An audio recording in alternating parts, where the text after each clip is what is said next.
I'm telling you, man, I have a principle in life, and that is literally, if I see everyone doing something, it is almost my inherent action to do the complete opposite. I don't know if it's the same for women, but I think if you're a man and you're not working out, there's like, it is almost like a base requirement nowadays. Like, even if it's just for your mental health or your basic discipline, what do you mean you don't know why? I know exactly why my girlfriend left me. Why? I barely fucking spoke to her. I was too busy trying to make money, okay? So nowadays, I try and fucking, I'm better with my time management, but I know why. Hello everyone, welcome back to another episode of the Breaking Point podcast. Today we are here with Tom. Tom, your surname's not Stoic, is it? Is it Stoic? Nah, that's like my alias. Yeah, I was going to say. I was like, down some fucked up shit, yeah. But yeah, I use Tom Stoic just as an alias. But yeah, my name's Tom Beeenham, so you can look it up. But yeah. Okay, cool. And this is like, I want to do more of these sort of episodes with digital nomads, young guys doing their own thing, paving their own way. Because I haven't done a lot of them, but this is a new one for me. So, Tom, tell the people what you're up to in general. Yeah, so as I just mentioned to you, I'm in Spain at the moment, and the reason for that is because, I mean, as you're about to find out, basically, yeah, I suppose digital nomad is the word.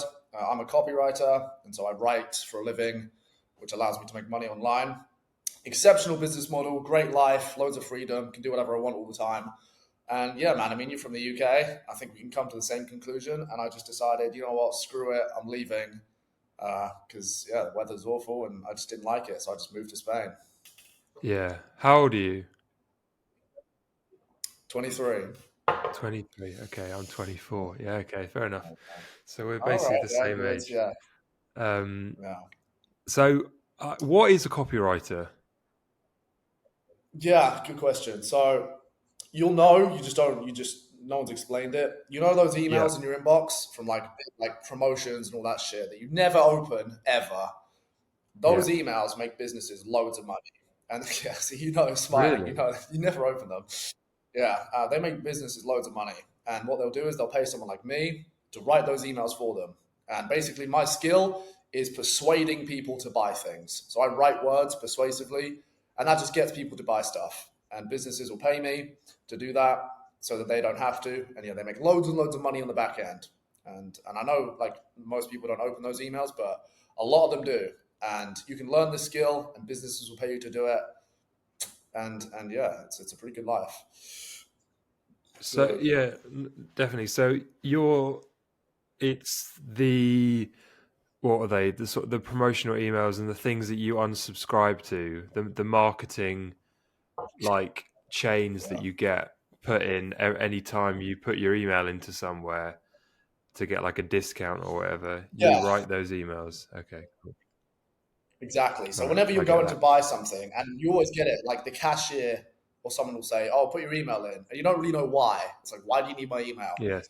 They want your email so they can start sending you promotional, let's just call it bullshit for sake's argument, selling you more stuff, and they'll get me to write it. So like emails buying, like more clothes or get an offer or all this stuff. That's why they want your emails. They can keep targeting you and hopefully you buy more stuff. That's kind of why. Okay. And then I come along and unsubscribe to all of them so that I don't have tons and tons of junk you mail come along. everywhere. Yeah, exactly. Yeah. So okay. Yeah, that's kind of it.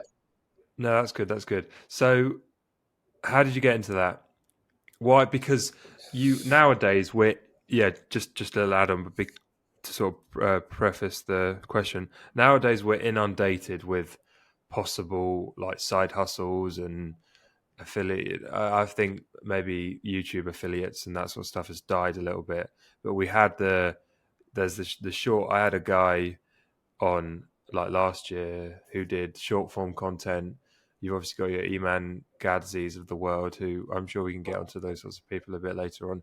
Why did you come across or choose copywriting? Yeah, so it's kind of a long story. I'll make it as short as possible. I was again in Spain, and to give you a brief understanding, I was trying to be a professional golfer. So that was my whole shtick. I've been playing golf for 20 years. I thought, I'm going to be a professional golfer. I'm going to make it on tour, make loads of fucking money, have an amazing life. Towards the end of 2022, beginning of 2023, I realized that wasn't going to come into fruition. So I had to make a decision. And by complete freak coincidence, at the beginning of early 2023, I was in Spain and I booked a one-way ticket there because I was practicing in Spain because the weather is awful in the UK. Yeah. And I didn't have enough money to get home. I was basically stranded. So I didn't have enough money to get home. And my parents were like, you're on your own, you're a full-grown adult, you can sort it out. I was like, yeah, thanks, Dad. And I was just like, right, how the hell am I going to get home? And so I literally Googled how to make money online. And, you know, I think we've all done it, right? You go on Google, you just type it in, like 25 things will come up. And literally, I think the first or second thing that came up was copywriting. And it required no money, and you could learn it, and you could do it online, and you could start. And I was like, brilliant, because I have no money to invest, but I can learn. Like I thought, you know, I'm quite a proficient guy, so I thought, brilliant, I'll learn. And yeah, I just went down the rabbit hole, and I just dived head first in and just went crazy. And, you know, and then after about a month, I signed my first client, which, I mean, there's a story on my YouTube about that. Fucking worst client ever. That was enough money to get a plane home. And yeah, from then on, I just, you know, multiplied, went from there, signed more clients. And the business model is beautiful in that sense, because you can sign one client, say for a certain amount of money, and then you can sign more clients as well. So you'll have like 3 or 4 or 5 incomes all at the same time, which is why it's so highly remunerable and so high leverage. And yeah, I moved back to the UK, did it full time, and yeah, just exponentially exploded. Like, because if you're about it, you can really, you know, like rack up the numbers. And yeah, now I'm here. But so yeah, kind of a freak coincidence, but it's kind of how it works. No, that makes sense. Someone told me the other day, I think it was my dad actually, who has a friend that works in, I don't know what he works in, but he said that email marketing is actually the most reliable form of marketing, because people are quite wary of like cold calling, and that sort of avenue has got a really bad reputation, whereas email is, I suppose the good thing about email is it's at a distance, isn't it? It's at an appropriate distance so that it's not too encroaching or intimidating is maybe the wrong word, but it's not in your face as much, and you can flag it, and you can do with it what you will. Why? Yeah, exactly. Yeah, and the exactly. beautiful thing about it is, sorry, the No, beautiful you thing go. about it is that yeah, with a cold call, someone's calling you and you don't know who they are, what they want, what they're selling you. You probably don't even want what they're selling. Like, it's complete cold. Like 9 out of 10 times it's not going to work. With an email, if I go to Tommy Hilfiger and I buy something, it means I like the brand. Like presuming the clothes are good and the product's good, I like the brand. I'll give them my email. They'll then send me emails for more Tommy Hilfiger clothes, which I've already bought and I already like. So I'm more likely to buy more. You know, the saying is, you know, the easiest money you'll ever make is selling to people you've already sold to. And that is basically the business model. So you're just selling to people that have already bought your stuff. And yeah, it's extremely, extremely reliable. Businesses make 20% back end. So if a business makes 100 grand a month, they'll make an extra, 20, 25 grand just from email. Like, it's massive industry. So yeah, they focus a lot of energy on it for good reason. So Yeah, no, that's a good point. That your pre-existing customer base is the one that you should. Well, I don't know. What's the best business decision? Is it to prioritize making more business? It actually probably is, to be fair, but don't squander your relationship with your pre-existing clientele, so to speak, because you want to repeat businesses. Well, that's how people make money, isn't it? And that's a yeah, different. exactly. I mean, there's two avenues, right? If you sell, let's just come up with an example. Like you run a lemonade stand, right? And you're on the street. You can sell one person and they come back every day if you make good lemonade. So that's like guaranteed income every day. Or you can try and find more people. If you satisfy one customer and they always come, that's, you know, guaranteed income. That's a lot easier than going out and trying to find new customers every single day. So yeah, I mean, I'm sure you'll see it all the time. Like, you'll buy something from one brand and become loyal to that brand and only buy from them, and you'll have favorites and stuff. And that's kind of how the industry works. You know, you've got girls that will only buy fucking Zara and not buy pretty little thing, like for no reason, right? And it's that customer loyalty which they make millions and millions of dollars from. And so yeah, I think they do put a lot of emphasis in trying to sell the same customers again and again and again. Because it's just, I think it is just way harder to just go out and find a new customer, see if they want it. They probably don't. Convince them, okay, now they kind of want it. Like, it's just bullshit. It's easier to sell someone that already wants something because they've already got it from you, and then just keep milking them again and again and again. So Let's talk about what led you to reach the point where you thought, I want to get out of the UK, because we sort of brushed over that earlier, but let's delve into that a bit. yeah, okay, I'll ask you a question first. Why do you stay in the UK? Why do I stay in the UK? Probably money at the moment. Like, as soon as this starts making a bit more money, then I'll be out of there. But you're right. I probably procrastinate a bit over doing like alternative things. I've looked into it, but I'm always slightly hesitant of the people that I see on social media and thinking, is this actually legit? Have they not just clipped together a bunch of stock footage and gone, this is your way to £10,000 a month or $10,000 a month or whatever, just whatever bullshit. But you're right, it is a good question, and I can already see that you are a very scruff of the neck guy. You can take things, you can grab life by the scruff of the neck, and that's a really, really valuable asset to have in life. And maybe that's something that I'm not as good as I could be, and I need to work on. And maybe that's why. But yeah, why don't I leave the UK? I would say money. But yeah, does that answer your question? Yeah, so to circle around, why? Okay, so you've given your answer, and I could have guessed it's either going to be it's one of three things, right? Yeah, Number one, for whatever reason, you're highly patriotic, right? You just love your country. You don't want to leave. I don't really understand that since it's not even England anymore, but whatever. You're highly patriotic. You want to stay in your country. Number two, family. Okay, you're going to miss your family. You've got loads of friends there. Okay, I kind of understand that. And number three, you literally don't have the monetary capabilities to just pack up and leave. yeah, Those are basically the three. So number one, if you just put your feelings to the side and you say, you know what, go there when it's nice in summer, visit, cool, whatever. But for the fucking well-being of yourself and probably your loved ones, just pack up and leave. You can be patriotic from Spain. Believe me, I was supporting the Euros in Spain once we lost, cheering England's name happily from a Spanish bar. You can be patriotic. That's absolutely fine. Secondly, loved ones, come visit. Okay, it's not the end of the world. It's not the end of the yeah, world. Okay, you can go see them. And thirdly, yeah, you're right. Most people just either A, don't have enough money, which is completely understandable. Like you're getting fucked nowadays. Like I don't mean to swear, but that is literally the case. Or you don't know how.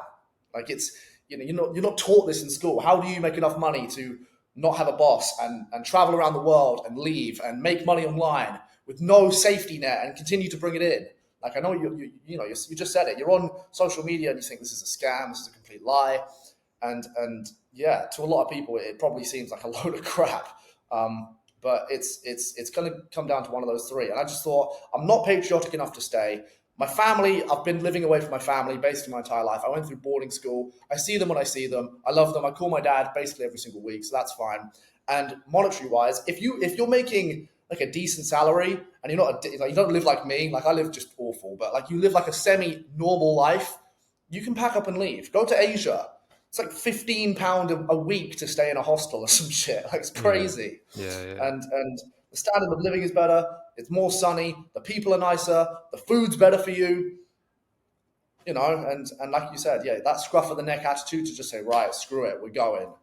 We'll figure it out along the way. That's kind of the attitude I had towards it, and so far it's turned out great. But you know, it's not for everyone, I guess. No, I rate that. Who are you out on your own? Are you a self-standing asset, so to speak, or do you have guys that are around you and stuff? Yeah, so I came here alone. I know people around Spain, so I'm going to city to either whether it's a dude or a girl, just like go say hello. I have a friend out at the moment. He also runs a business, so he came out to Barcelona for a few days. But yeah, for the moment, I'm just here alone because I don't mind being in my own company. Like, you can still work. You meet people. It's nice. But yeah, I just came here alone because it's quite nice. But yeah. No, that's fair enough. Yeah, I agree. That's the great thing about traveling is you build up a catalogue of people that you can go and visit around the world and say, and obviously social media enables that completely. That is, in that sense, it is really helpful. Let's talk about Yeah. university and the state of that, because I can't imagine you didn't go. Did you go to uni? Yeah, I went to uni. You Yeah. went to Yeah. uni. All right. Okay. What did you do? Yes, right. So the way it worked is because I was trying to be a golfer, I didn't go to traditional university. I went to like a Okay. golf academy, which kind of Okay. ties university. So it's like its own mini university. So like we learn golf, and then also they teach us a university degree at the same time. So it's kind of encapsulated. It's very small. There's Yeah. like 25 of us. But yeah, I practiced golf all day, and then I did a degree in what was this, some fucking garbage like international business or something. Yeah. I don't even know. Like, I barely turned up to my lectures. I managed to pass, but I went to graduation. I'll tell you what, graduation literally opened my eyes to how fucked society is. I was getting more congratulations for wearing a hat and putting on a robe for a degree I didn't even care about than making, like 5 or 10 grand a month. Like, people's perception on what's considered an achievement nowadays is so like screwed. Like, they think you get a degree and you graduate. Okay, great. You convinced everyone that you're disciplined enough to go to class, basically go out for 3 years in a row and get a degree, and then get a job which you could have got before you even went to get your degree in the first place, and that's considered an achievement. Like, Yeah. it blows my mind. But yeah, so I did Well, go to uni. yeah. Well, Yeah, but it's because the system is so outdated now. The university system is so outdated, but the prestige of a university degree is like accumulated, and it's still in stock, so to speak, amongst like the yeah. population, even if it doesn't actually have any validity, which it basically doesn't nowadays, because the amount of people that I know that have got like a university degree and they just can't get a job, and it's just because I suppose there's so many things going on, but one of the things that's happening is if everyone has access to something, it kind of no longer becomes valuable. There's a bit of a problem in that, because it isn't always the case that things that are hard to acquire are valuable, although it quite often is the case. But if everyone's getting a degree, it devalues the worth of a degree, and what we're kind of seeing now is we've moved away from the professional academic being like the primary goal, or not, well, what would you say, primary useful goal, and we've now got this world where entrepreneurship and sort of, I don't want to say underground, because I don't really think what you're doing is underground. It's what is it? It's just niche. Yeah, it's It's just niche. unheard It's of in that Yeah, degree. it's lateral. It's out on the periphery a little bit somewhere. It's not in the mainstream for someone our age, but I don't know. I don't know what the future of university is. I often say to people, I don't think that my kids, or like our generation's kids, will go to university, because I just don't think, unless they drastically reform themselves, I think they'll die. Or Yeah, you're right.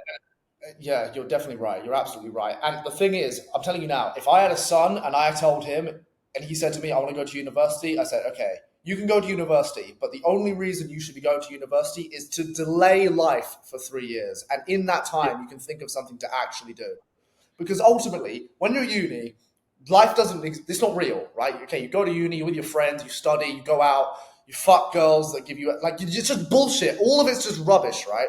But it's just a delay from real life. And that's yeah, why people get masters and PhDs. They're like, oh, should I go into the real world? No, I'll just study for another year to avoid real life. So what I tell him is, I'd say, fine, you can go to university, you can barely pass, but in that time, don't be a dickhead and go out all the time. figure out a way to actually start start a business or make some money or get some shit going, because you have no bills, you have no responsibilities. This is the time to figure something out. Absolutely. That's the time, right? And that's what I'd say. I'd be like, because that's what I did. I mean, for the first 2 years, I thought, I'll be a golfer. But in the third year, I was at uni literally just so that I didn't have to pay rent or fucking have any responsibilities. I didn't even play golf. I was just there literally to try and find a way to make money, because I knew it was going to be bullshit. I knew it was going to be bullshit. Fucking you leave. All my friends that were at uni saying, nah, this is stupid, Tom, you shouldn't do that. All of them now are either working shit jobs, behind some fucking counter, don't have a job at all, live with their parents, hate their fucking life. And I'm like, I'm telling you now, you're all going to be wrong.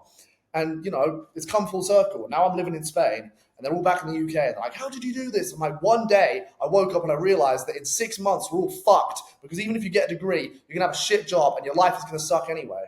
So I would just use university as an opportunity to find something until life begins. It's way harder when life begins. When you got bills and stuff like that, it's so much harder. So yeah, if you're in university now, use those moments, get something going. Yeah, no, I completely agree. And I love when you said it delays life happening. It does delay life happening.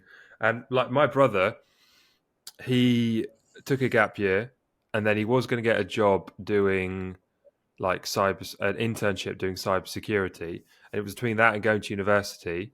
And he chose to go to university because he kind of thought, well, I kind of want to do the uni shit for a bit, and then I can do the job afterwards. And maybe he made the wrong decision. But at the same time, 19 and going into a full working life is quite an intense thing to do. Meanwhile, whilst all your peers are off, because you are right. First year and maybe second year, seems to be pretty hard. I mean, I'm sure it's all depends what you're doing, obviously, but the long holidays, that's phenomenal advice. Find something, set up like a side hustle or something that you could possibly cultivate over the 3 years, and then you could move into being a possible full-time thing, ideally maybe after the 3 years or after the 2 years or whenever. I think that's what I was going to do before. Yeah. So I rate that a lot, to be fair. And you didn't even play golf in your third year. That's mad. Yeah, bro, literally, I would fucking turn up. I'd wake up. All my friends would go out to play golf, and they'd be like, what are you doing? And I'd just be on my laptop sending emails, trying to get clients. They'd be like, you're a fucking idiot. I'm like, no, you're a fucking idiot, because you can't see 6 months in the future. You're not good enough to play full time.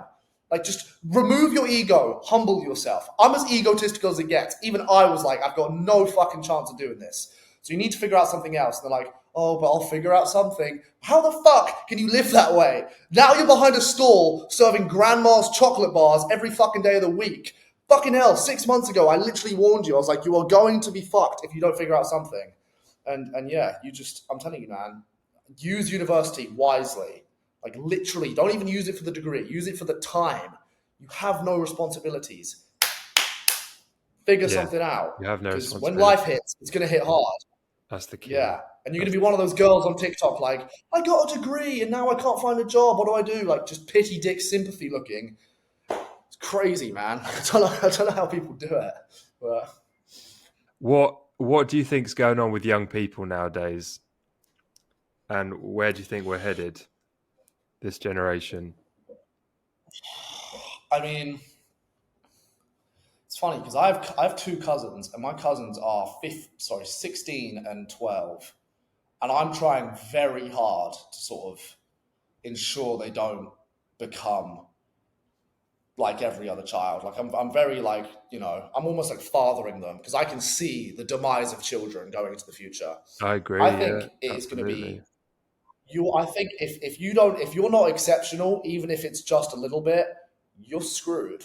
That's not just from a work standpoint. That is literally every single standpoint you can think of. Money, a robot will do your job, dating, fucking, bruv, literally. 20% of dudes get every single girl. Like, if you're not somewhat exceptional, you won't have a love life, you won't have a job. 10%. Like, you've got nothing going for you. Yeah, you've literally got nothing going for you. And as AI becomes more adaptable and the marketplace in every single industry becomes more competitive, and China comes over and does your fucking job for about 50p a week, like, you're screwed. Employers are going to hire people for cheaper, and I don't know what you're going to do. I actually don't know. It's kind of terrifying. I think Yeah, it is. Like, you're 20, you're 24, I'm 23. I think we lived in the last period of somewhat like sanity civilization. I agree. Like, we're it. 15-year-olds nowadays, they're screwed. Attention spans like this, like no skills, don't care about their future, sucking on a vape all day. You're screwed. Like, I don't know what they're gonna do. Yeah, But no, I agree. I think what do you think? Western society, we've got on so many different directions and different angles, we're being sort of ambushed without even realizing it. And I agree, like the sort of young people of today, what they're going to do, because as you said, once like global capitalism hits and we're priced out of the job, people are priced out of the job market. And do you know what the Preto distribution is? No, what's that? So it's basically what you just said. It's the 80-20 Oh, the rule. Pareto principle. Yeah, the Yeah, the Pareto 80-20 rule. principle. Yeah. Yeah. So we're Yeah. we're we're in a. I mean, that's always. That's a, what is it? It's like a perennial. It's a ever existent fact. It's But like a we're in a universal law. period. Yeah. Yeah, exactly. Yeah, those that have more, everything more will be given. Those that have everything, more will be given, and from those that have nothing, everything will be taken. And we are moving into that, and more and more so. And that's one of the problems that we face, and how we navigate that going forward. Who knows? Because you will just get pushed to the wayside. You said it's like risk or don't risk. I think it's risky either way. You either risk trying to do something in an attempt to make a better life for yourself, or you don't, and you risk the mundane shit life that society has laid out for you. And you want to know the thing? During COVID, how many people got fired? Oh yeah, sorry, there's a cold. Bye bye, no job. You're fucked, right? So it's risky anyway. You can risk go out and try and make some money on your own, be your own boss, and decide how much you make, or you can risk staying in a job. One day your boss dies, you no longer have any money. So it's risky either way. You're gonna have to do some risk anyway. It's just picking the right one. And I think most people are too comfortable sort of just blowing in the wind and then going to school and then obviously going to uni and then obviously getting a job and then obviously doing this because everyone else does it. I'm telling you, man, I have a principle in life, and that is literally, if I see everyone doing something, it is almost my inherent action to do the complete opposite. If I see a load of people doing something, I'm like, no, I will do the other thing. Because I see where everyone's going. Everyone does the same thing and they all end up in the same position. And if you do the other thing, you'll end up in a different position. All the billionaires didn't fucking go to school.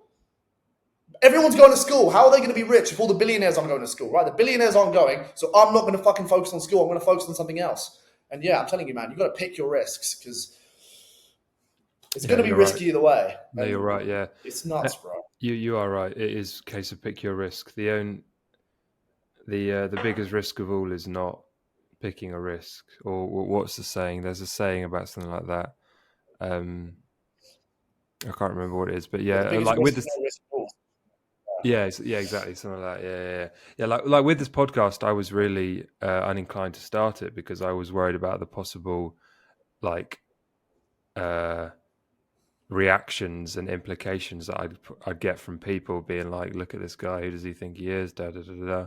And I thought, well, A, you're letting the opinions of other dictate your actions, Ollie, and B, they don't care actually either way. That's another thing to sort of work out. It's well, they Yeah, you're absolutely right.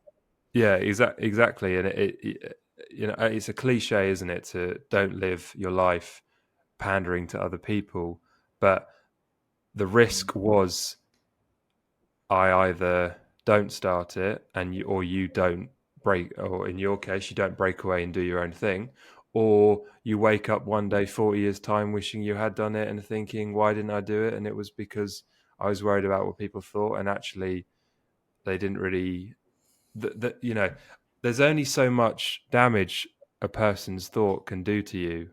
and that is none, fundamentally. Absolutely. Absolutely. You know what's funny though? I remember when I was about, I want to say like 15, and I was getting into the gym, and I was like the only person in my year doing it because I wanted to be in shape, and they all thought I was fucking. I mean, people won't get this if they're not from the UK. If they're from the UK, people just call you gay for doing stuff, and they're like, "You're so gay," and I'm just like, "Whatever, mate." Anyway, I remember just working Yeah. out and thinking to myself, "Why do I find this embarrassing?" And what I realized is that you said you fucking nailed it. People may give you their view within 8 minutes. They've forgotten. They don't care. People have their own lives. If you're not going to do something because you're scared of what someone else is thinking, please understand. Within about 17 seconds, they have their own problems. They're not thinking about it. You may be thinking about it all day and all week. By the time it's fucking finished, by the end of the day, they don't even think about it. They don't even care. So living through that paradigm is completely stupid. It's like going up to a girl and saying you're not going to go up to her because you're scared she's going to reject you. And that rejection is going to scare you for a week. Bro, you go up to her, she says no, she's forgotten it within 4 minutes, who cares? Less than Like that. imagine living your life that way. Imagine living your life that way. Yeah, I don't want to do something because that person's going to think of it for 1 minute and then they're going to forget. It's crazy. So it's kind of a superpower. Once you realize that, like you can do anything. Start a business, fail, no one cares. Oh wow, that didn't work. Who cares? Within a week, they've got their own problems. They've got their own shit to worry about anyway. They're not. The spotlight effect is infecting people. They think everyone's thinking about them all the time. They're not.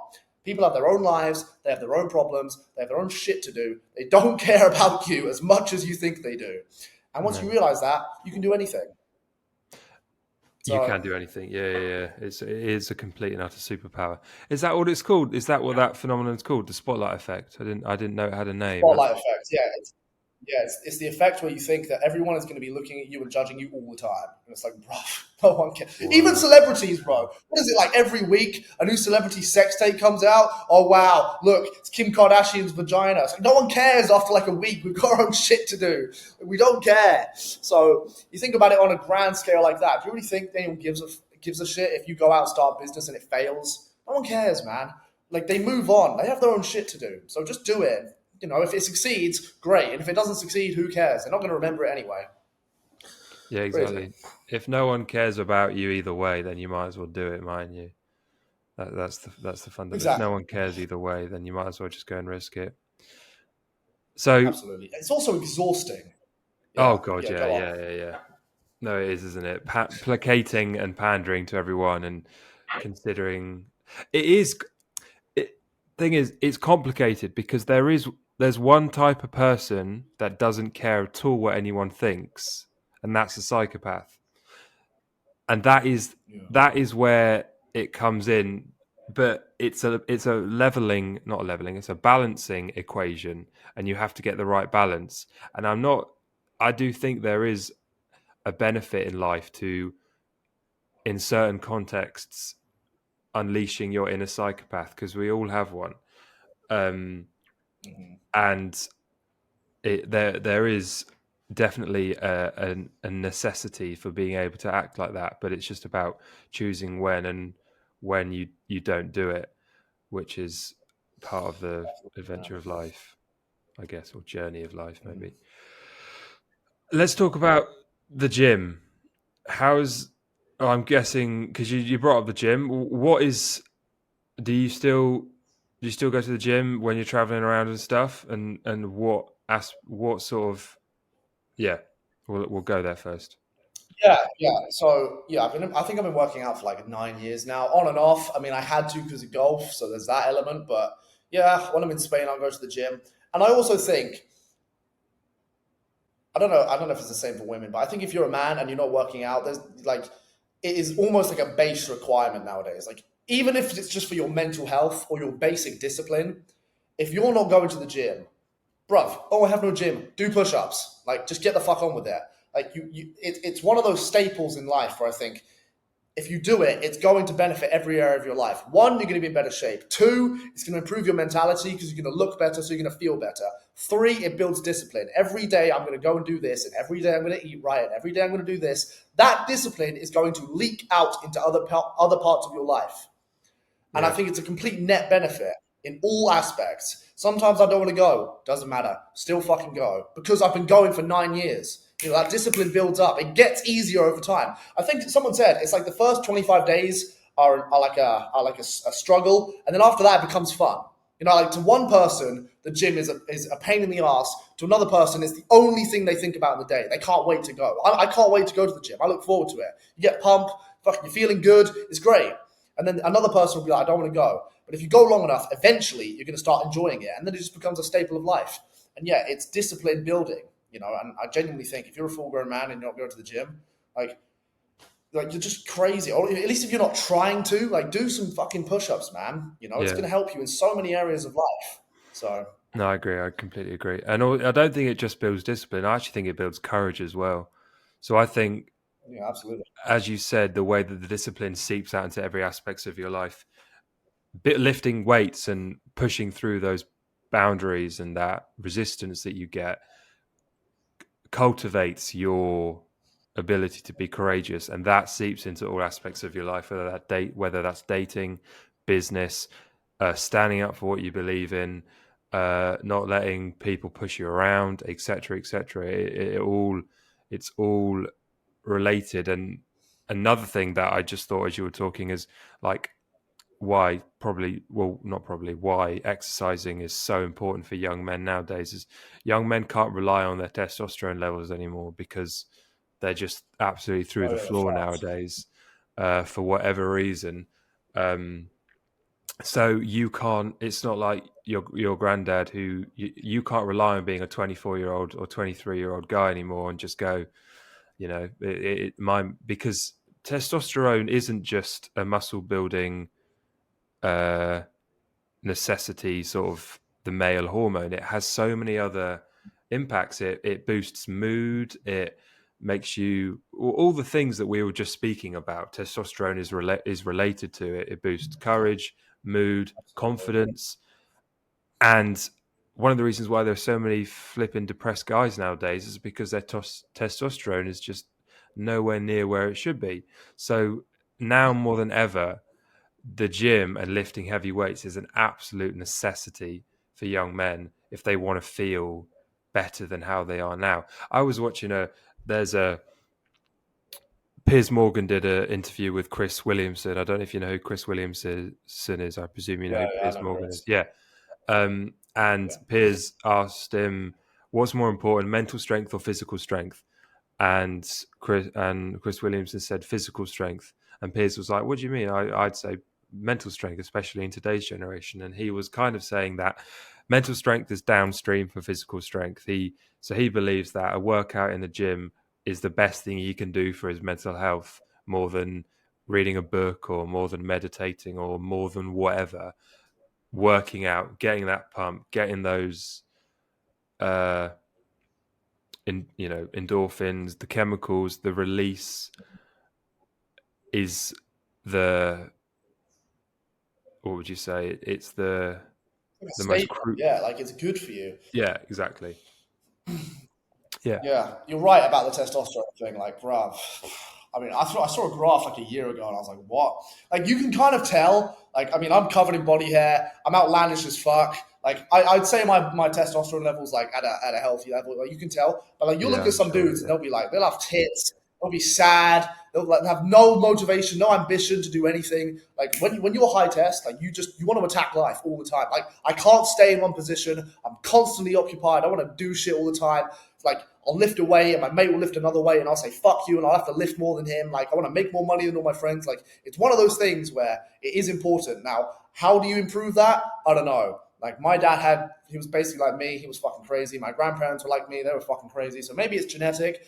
I think you do need to be wary.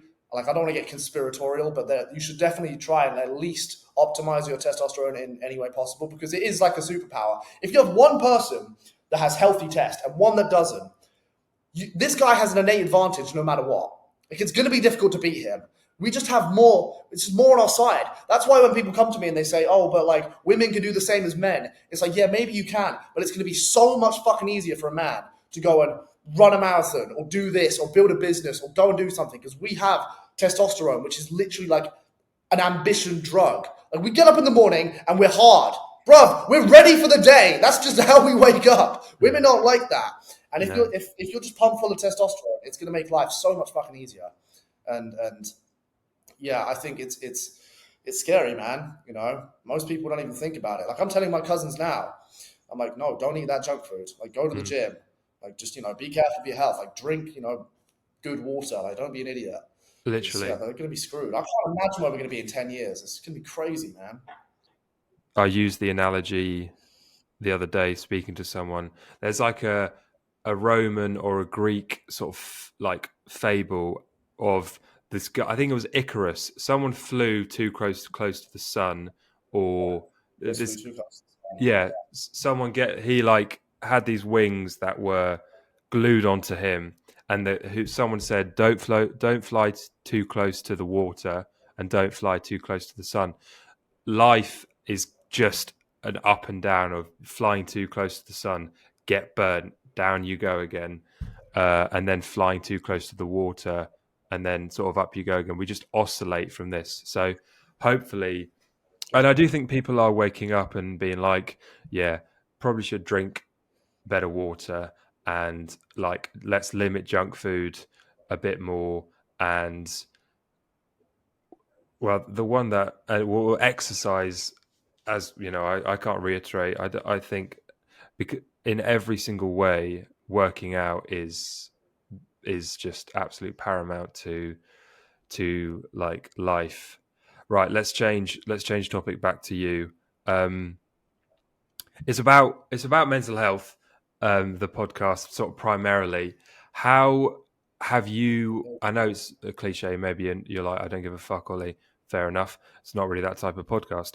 But how have you watched your mental health sort of vibe up and down with your lifestyle, and can you go, this was I was not feeling good when I was acting like this, when I was using porn, when I was taking drugs or drinking too much alcohol, etc., and now I'm feeling a lot better, or this is when I felt better? Can you spot any patterns? Yeah. So I won't dive into the atrocities of my life. I've been through an awful lot of shit, like stuff that most people, like I might tell on another podcast, but for the time being, I'll keep it closed. I've been through a lot of shit. So I think maybe it's different for women, but as a dude, if you go through a certain amount of shit, everything else sort of becomes easy. Like, like if one bad thing happens to you, say for example, a parent dies, everything else after that is basically nothing. Like, okay, whatever. Because the emotional trauma you get from that thing is so much more than anything you could possibly get from there on out. Yeah. And I'll be honest, man, I live a very, very, very positive life. Like, I'll be honest, I genuinely have no negative thoughts. I don't know who said it. I think it was I want to say the guy that wrote Fight Club.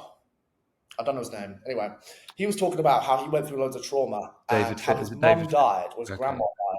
David Fincher, that's it. Yeah. He might be the director or someone. One of the two.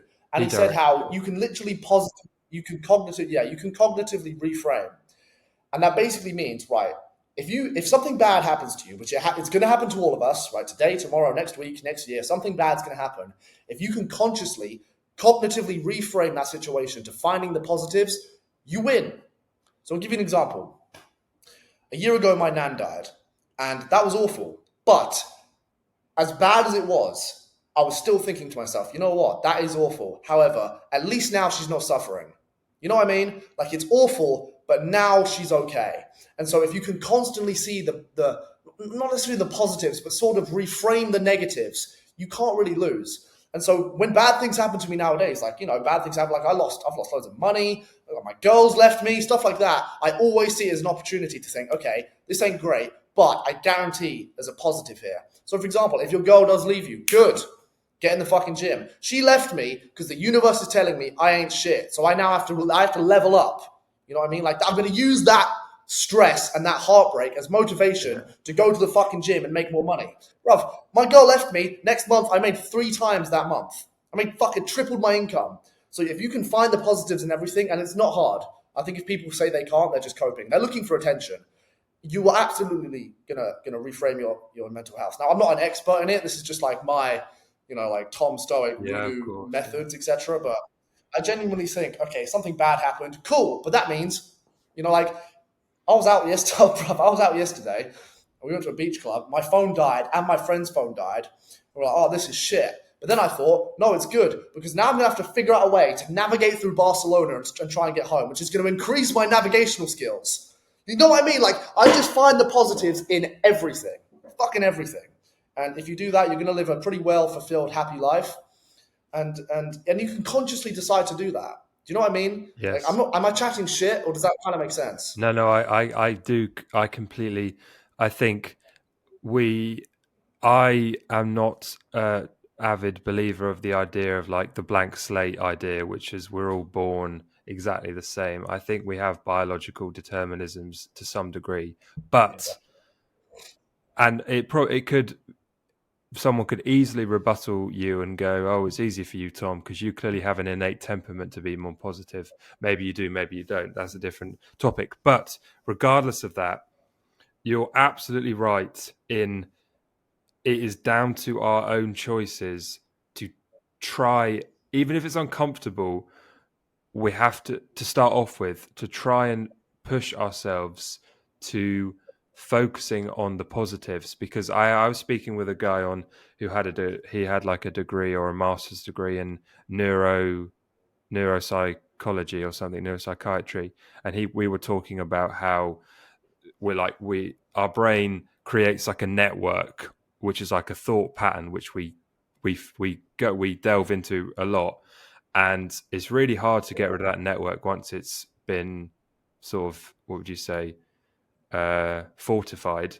But what you can do is you can create a new one that just sits like over the top of it, or maybe to the side of it, and it can overpower the old one. So, and I think that is one of the most encouraging and positive, do I want to say facts? Maybe facts of life is, if you work at trying to reframe things positively, your life will get better. There's a saying, isn't there? If you change the way you see things, what you see changes. And it's absolutely spot on. And I'm not saying it's easy, because it's definitely not, especially for some people. But I think it is possible.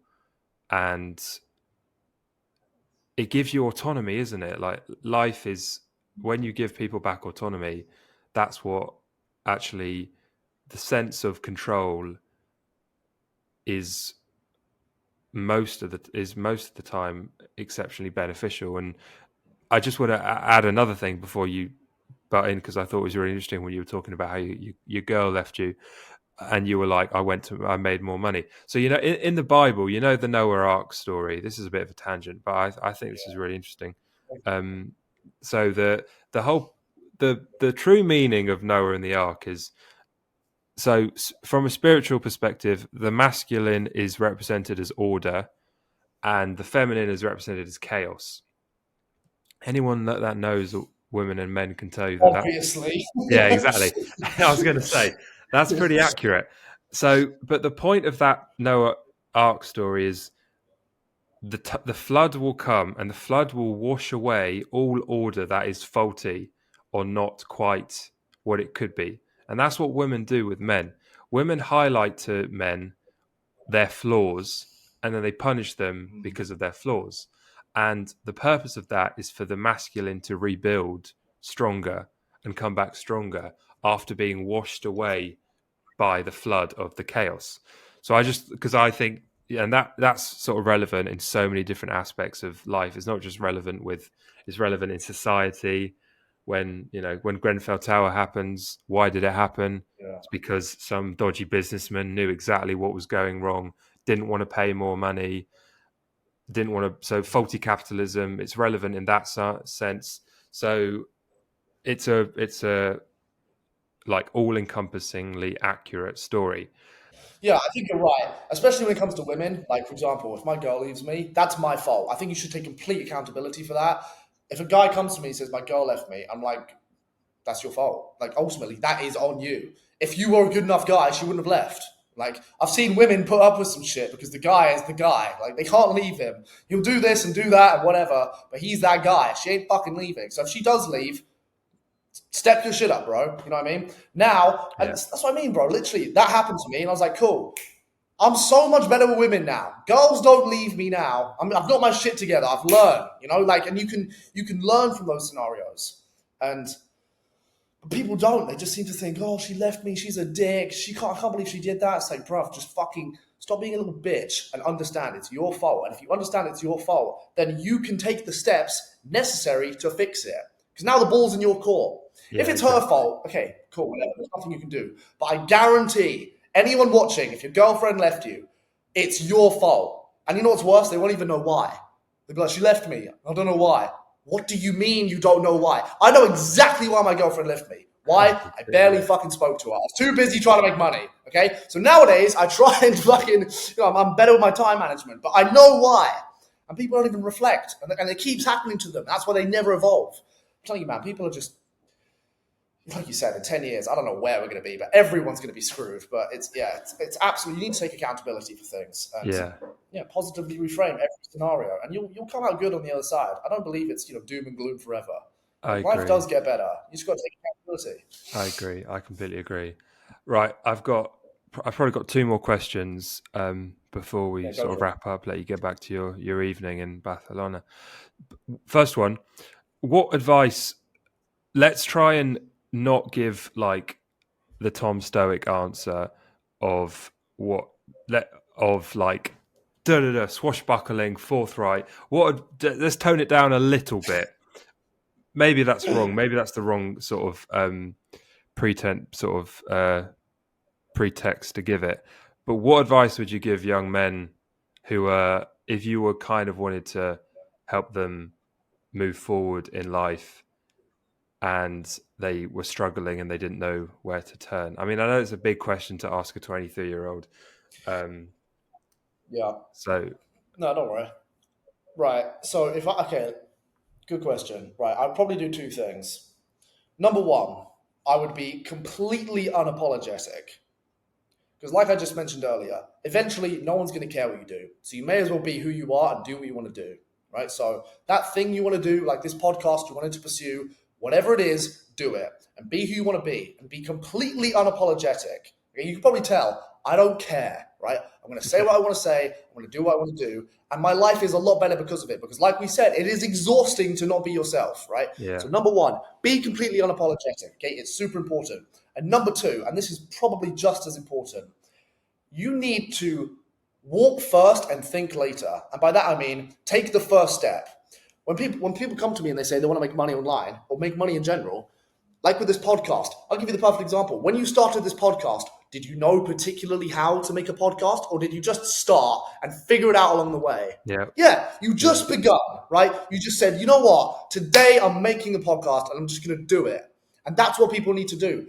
There is a plague of analysis paralysis, and people think too much and analyze and go over the details too much and never begin. I'm telling you now, anyone listening, anyone that's thinking about doing something, just start. And if you start and figure it out along the way, you're going to do a lot better.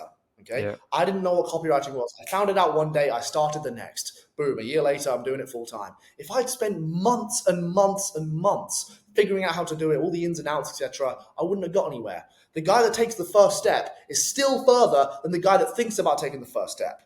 Yeah. So be unapologetic, because it's super important. It's going to be exhausting if you're not. And just take action first and think later. Now, don't be an idiot. Obviously, there's nuance to that. Don't go and fucking rob a bank or something. Yeah. But take action first, okay? And then figure it out along the way. And with those two principles, you're going to get pretty far in anything. I don't care what you want to do. If you do that, on the whole. And yeah, probably number three. If I had to give number three, again, find the positives in everything. And I don't mean to be wishy-washy about it, like whatever. If something bad happens to you, think, okay, this is bad, but how could this be a good thing in my life?